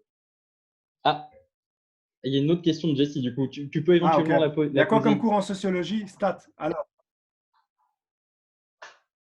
non, mais c'est bon, je peux lui répondre un truc. Ouais, Je peux lui. Donc, normalement, il y a quoi Jessie, comme cours en sociologie? Alors, si tu veux sociologie, ce n'est pas directement. Tu rentres d'abord dans ce qu'on appelle les sciences sociales. Et après, quand tu finis les sciences sociales, tu finis ce qu'on appelle les sciences, on te propose différentes orientations. Il y a les ressources humaines, il y a la sociologie et il y a ce qu'on appelle l'anthropologie. L'anthropologie et la sociologie, en fait, c'est la même chose. La sociologie, si tu veux, c'est l'étude en ville et l'anthropologie, c'est un peu l'étude dans les pays exotiques, etc. Mais c'est la même chose, en fait. Tu étudies l'humain dans son environnement. En gros, la plupart des cours que tu vas avoir à travers tout ce parcours, c'est des cours au niveau de la sociologie. Et donc, la sociologie, c'est l'interaction entre l'humain et son environnement. Là, on va définir, par exemple, la sociologie du travail. C'est-à-dire comment est-ce que c'est créé quelque part le travail. Comment est-ce qu'on a créé les environnements de travail. Tu vas avoir, par exemple, sociologie de la connaissance. C'est comment est-ce que la connaissance est socialement construite. Tu vas avoir aussi anthropologie. Tu vas avoir l'étude des peuples d'Europe, tu vas avoir l'étude des peuples d'Afrique, tu vas avoir des cours d'histoire aussi, d'histoire économique, d'histoire contemporaine. Tu vas avoir surtout, tu as très bien pointé, les stats. Alors, les stats, je préfère le dire, euh, j'ai commencé avec 0 en sciences éco et finalement j'ai réussi avec des 12 et des 17 après. Pourquoi? Parce que les stats, j'ai appris une chose. Parce que moi j'ai la phobie des chiffres, ou du moins je l'avais. C'est que les stats, c'est du français. J'aime le dire, les stats, c'est du français. Vous comprenez l'énoncé de stats, vous savez mettre les éléments les uns à côté des autres, vous avez réussi plus de 60% de l'exercice. C'est vraiment un exercice d'étude, parfois comparative et utile. Et au fait, vous faites des stats tous les jours. Parfois, vous avez besoin de savoir combien de fois vous avez été sur Internet. Parfois, vous avez besoin de savoir combien vous avez dépensé, combien vous allez gagner. Est-ce que vous allez gagner ça sur 2-3 mois? Et tout ça, en fait, c'est des statistiques, l'air de rien. C'est de la prévision et tout. Donc, quelque part, les stats, on en fait tous les jours. Et c'est du français. Qu'on traduit par chiffres, mais c'est du français. Par des formules, mais c'est du français. Donc, faut pas, il y a la violence parfois des chiffres et des formules, faut pas truc. Et alors, tu vas aussi avoir des cours de méthodologie. Pourquoi? Parce que c'est important, quand tu étudies un phénomène, d'être neutre. Et alors, en gros, c'est d'éviter de dire je pense que c'est bien, je pense que c'est mal. Non, tu as un cadre. Et ce cadre, justement, c'est d'étudier un phénomène et de dire, mais qu'est-ce qui a provoqué ce phénomène? Et pourquoi est-ce que ce phénomène, il existe? Et comment est-ce qu'on le… Exactement, pour rester objectif. Voilà, c'est ça. Ça te permet d'avoir un cadre et tu passes par toute une série de choses dont on a parlé au début à travers la gestion de projet. C'est de fixer justement tes objectifs de recherche, c'est de fixer ta question de départ qui va faire découler toute une série de questions, d'indicateurs et de dimensions. Et ça s'appelle après ton mémoire. Et puis tu fais, ah, j'ai terminé, je suis sociologue. Voilà. Donc il y avait aussi une autre question. On t'entend pas, micro. C'est là, je suis là de nouveau, excuse. Du coup, ouais, Alors, Jessie dit que c'est cool, il est content d'avoir ce type de réponse-là. Et il y a Noura aussi qui demandait si tu devais refaire ton master, que choisirais-tu? franchement, je suis sur un délire là dans ma vie. Je suis en train de me demander, une fois que j'aurai bien assis mon activité professionnelle ou que je serai plutôt bien lancé Mhm. et que j'arriverai à créer du temps, c'est ce que j'espère, je ne te mens pas que je suis un peu revanchard avec Solvay. Donc, d'une manière ou d'une autre, j'ai quand même envie de faire Solvay. Parfois, j'ai de la folie aussi. Je me dis, il y a peut-être moyen de se dire de Pourquoi devenir pas? médecin. Je sais pas. J'ai combattu certaines peurs. C'est ça que j'essaie de te dire. J'ai combattu certaines peurs et j'aimerais bien. J'aimerais bien peut-être me dire. Et en fait, cette revanche, c'est pas vis-à-vis de l'institution, hein, c'est vis-à-vis de moi-même. C'est Mhm. juste qu'à un moment donné, je comprends pas. Je me suis saboté. Je me suis tout simplement pas cru légitime ou pas cru capable. En fait, le fait de ne pas se croire légitime ou expert, c'est le glissement de ne pas se sentir capable de résoudre un problème parce qu'on Mhm. nous a dit peut-être quand on était petit que quand je suis une fille, je suis peut-être mauvais en maths, que c'est plus un truc de mec. Et on a avec des fausses croyances. Ou Mhm. plutôt, vous, vous êtes plutôt littéraire. Vous avez jamais été trop doux avec les chiffres ou avec les lettres. Et alors, tu intègres ça. Et puis, quand tu vas tomber face à un problème à résoudre, chose à laquelle tout le monde fait face, résoudre un problème, tout le monde fait ça dans sa vie, ben, là va commencer l'auto-sabotage. Là va se dire, ah, si je ne comprends pas, c'est normal, je suis plutôt l'être. Et voilà. Et tu ne vas pas te sentir légitime. Non. Tu es tout aussi capable de surmonter un problème, de surmonter une peur et de te donner les moyens pour le faire. À partir du moment où, bien sûr, tu analyses les choses et tu te rends compte que ce n'est pas un réel blocage. Donc oui, forcément, Solvay, je le ferai bien. Mhm. Je sais que mon avis, Sam, elle pourra m'aider à retaper mes cours, tiens. Pour se lever. Bah, peut-être, hein, elle peut nous dire si elle est volontaire ou pas pour t'aider à rattraper les cours tranquillement. Et il y a Nora qui dit d'ailleurs, on est Mais allez, malheureusement mal informé et parfois mal formé, pardon, avant d'arriver à l'UNIF. Donc, ouais, elle réagissait à ce que tu disais. ouais, effectivement, effectivement. Mais si c'est à refaire les études, voilà, ce que je disais, c'est que le social, comme je l'avais dit, ou la jeunesse, c'est quelque chose que j'ai quelque part toujours fait, qui était, euh, qui était de l'ordre de la, je ne vais pas dire de la vocation, mais de l'ordre de la passion. Mhm. J'ai plaisir. Vous m'envoyez dans une école qu'on dit que c'est la jungle à Bruxelles, ou à Liège, ou à Charleroi, puisque j'ai déjà été donné cours là-bas, ça se passe bien. C'est une séance de yoga quand tu rentres chez moi. Ouais. Ça se passe bien. Les élèves sont calmes. Pourquoi? Parce qu'on discute. Parce qu'on donne des moments où on peut discuter ensemble. Et que j'essaie de comprendre qu'est-ce qui fait que. Quoi, Issan? C'est moi qui lui ai demandé parce qu'elle a envoyé Euh, quelque chose et je sais pas ce ah, qu'elle veut dire. je t'expliquerai. Mhm. Se lever, ça reste une super bonne école, dit San. Au-delà du niveau, ça apprend à gérer le stress et les situations difficiles. Donc, Yep, elle te le conseille bien sûr. si jamais tu as envie de le faire Ah, mais bien ensuite. sûr. Mais c'est pour ça que maintenant je vais dire Solvay. C'est pourquoi? Exactement. C'est qu'en gros, le travail dans l'associatif, c'est quelque chose que, quoi qu'il arrive, j'aurais toujours fait. Mhm. Mais si j'avais une compétence Solvay, ça aurait été bien. Mhm. Du moins, la confiance, autant je dis que sociologie ne t'amène pas forcément un savoir pratique Mhm. relatif à l'associatif ou à la jeunesse, autant Solvay te donne des outils dans le management, Mhm. comme elle avait très bien dit, dans la gestion du stress Et c'est quelque chose qui m'aurait aidé tout simplement à remplir plutôt des appels à projets, Mm, à postuler plutôt vers des postes, à peut-être proposer de la consultance beaucoup plus tôt, mm, à mm. me structurer du moins. Et je trouve que Solvay aurait été une meilleure école pour moi. Parce que ça Ça ne aurait m'aurait permis pas sûrement de retiré. faire, pardon, Ah de faire oui, augmenter ta ah, confiance très en clairement. toi très vite et qui te donnait voilà, l'amplitude que tu as pris peut-être après 5 ou 10 ans d'expérience pro. Clairement. Très, Mm. très clairement. Donc, vraiment, en termes de project management, etc., je pense que Solvay, ça aurait été vraiment bien. Les gens pensent que Solvay, c'est juste pour travailler dans le business. Bah, Solvay, je crois que c'est sûrement le diplôme à l'UNIF, hein. C'est un diplôme, je ne veux pas dire dont je suis jaloux. C'est vraiment un diplôme qui. Ça t'ouvre trop de portes, au fait. Mm. Ça t'ouvre trop de portes. Parce que si jamais tu es dans le monde de la finance et que tu veux travailler dans l'associatif, tu peux glisser vers ce qu'on appelle la philanthropie.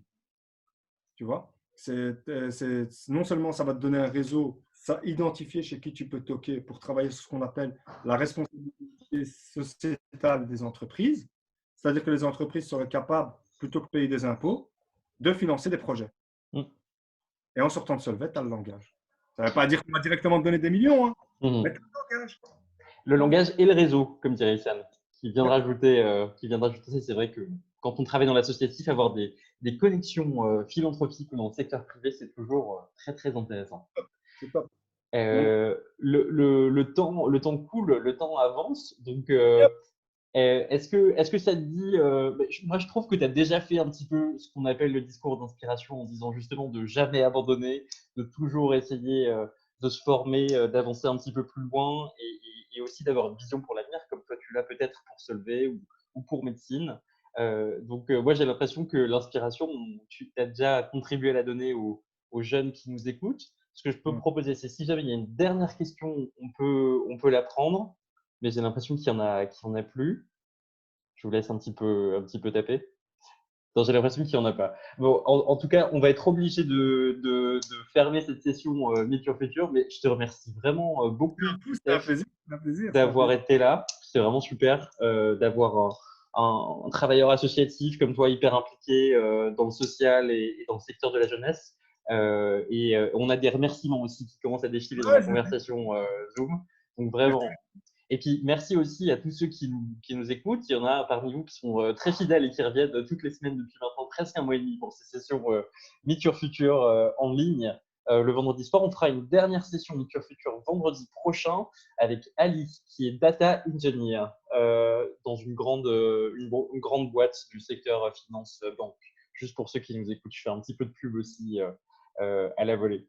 ouais. Euh, Tu veux rajouter quelque chose à toute cette séance, Youssef? Moi, j'ai envie de dire bonne chance pour les examens. Ouais. Ne pas réussir un examen ne fait pas de vous des personnes bêtes. Ça faut aussi se le dire. Et qu'il faut toujours un peu se dire que si jamais, par exemple, tu n'as pas réussi ta session et que tu commences à te douter de toi-même, je pense qu'on peut facilement regarder autour de soi pour se dire qu'il y a quand même peu de gens qui ont quand même la chance de faire des études ou qu'il y a peu de gens qui ont réussi à prolonger leurs études ou à réussir des études ou à réussir des examens qui vous ont mené là où vous êtes. Et sur cet aspect-là, moi, je crois que voilà, il y a constamment positiver la chose. Parce que, comme je vous ai dit, j'ai déjà eu un burn-out, j'ai triplé ma première. Il y a des choses, même au niveau professionnel, il y a des choses qui parfois se sont mal passées. Mais ce que je veux dire, c'est qu'il y a un aspect où la remise en question est quelque chose de très important. Parce qu'on n'a pas tout le savoir, c'est Hmm. vrai. Et parce qu'on n'a pas toujours raison aussi, savoir se remettre en question. Mais il y a d'autres aspects aussi où je pense qu'il faut constamment, quand vous avez une idée négative, rabâchez-la avec une idée positive. Tu as raté un examen, mais tu en as raté plein, tu en as réussi plein à côté. Tu as peut-être raté plusieurs examens, tu as raté ta session, tu es quand même arrivé en cinquième, tu es quand même arrivé en sixième, tu es quand même arrivé à l'UNIF. Et donc, c'est constamment, c'est se dire et regarder autour de soi et de se dire, il n'y a peut-être pas beaucoup de gens que je connais qui l'ont fait. Il n'y a Mhm. peut-être pas beaucoup de gens qui sont encore scolarisés.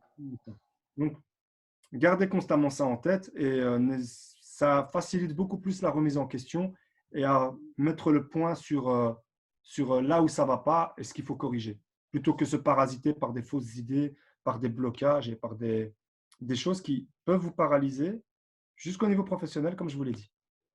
Donc, Eh faites ben, gaffe. écoute, Ça sera le mot de la fin, et puis c'est très inspirant quand même. Toujours essayer de trouver des solutions qui passent par réaliser. Ça, c'est très important. Et Bah, connaissez vos rythmes. Connaissez vos rythmes. Moi, je crois qu'on a aussi ça. On pense qu'on est à côté de la plaque. On pense que quand on entend deux, trois personnes parler qui adoptent un certain rythme, on se dit qu'on est à côté de la plaque, qu'on va se faire manger. Non, il ne faut pas douter de son rythme. Parce qu'il n'y a personne qui vous connaît mieux que vous-même. Si vous êtes du rythme de la nuit, eh ben, étudiez la nuit. Si vous vous réveillez à midi et 13h et que les gens disent « Ah, c'est à peine maintenant que tu te réveilles », oui, parce que j'ai travaillé la nuit. Et acceptez les rythmes que vous avez. Donnez-vous les moyens de réussir et acceptez vos rythmes. Il n'y a pas pire que le mimétisme aveugle. Commencez à mimer des personnes parce que vous pensez qu'ils sont mieux que vous. Si vous avez des choses à apprendre d'elles ou d'eux, ouais. Mais si jamais vous avez une méthode qui réussit et qui vous convient, faites-la jusqu'au bout. Elle n'est pas dévalorisante. eh Voilà. ben, je pense que ça sera le mot de la fin. Surtout pas de méthode dévalorisante et puis restez voilà, en respect par rapport à votre rythme. C'est important pendant les études aussi. Je vous remercie une nouvelle fois toutes et tous. Ce que je propose, c'est qu'on arrête l'enregistrement et si vous voulez encore parler 5 minutes les uns et les autres, il y a vraiment aucun souci. Donc, j'arrête.